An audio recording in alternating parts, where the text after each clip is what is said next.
Rahasia pohon bambu dan sang petani.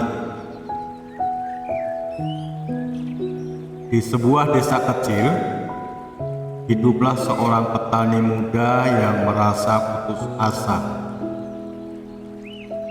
Ia merasa sudah bekerja keras selama bertahun-tahun, namun hidupnya tidak menunjukkan kemajuan apapun. Ia merasa gagal dibandingkan teman-temannya yang sudah memanen padi berkali-kali. Teman-teman, suatu hari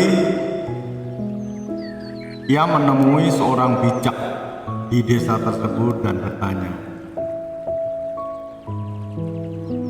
"Mengapa hidupku stagnan?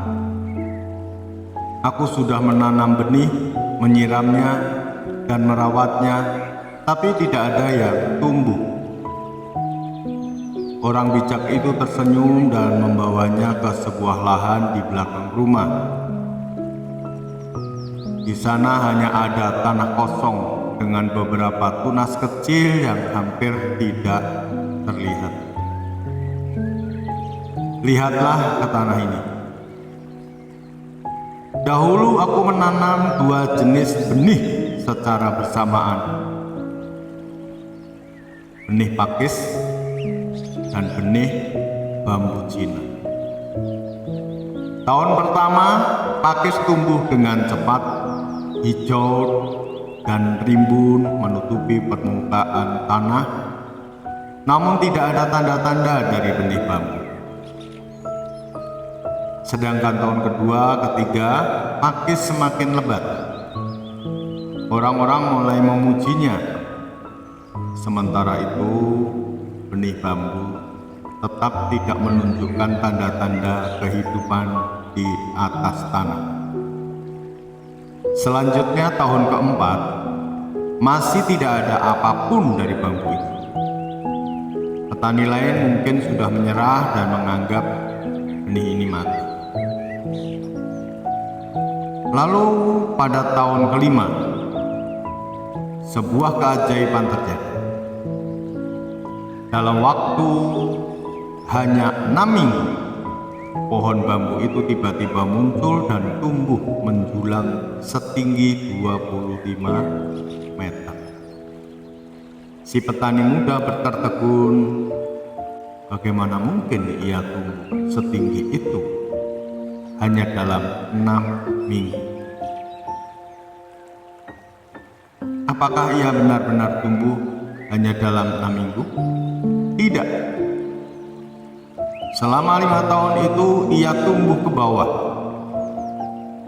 Ia membangun akar yang sangat kuat untuk menopang tinggi badannya nanti.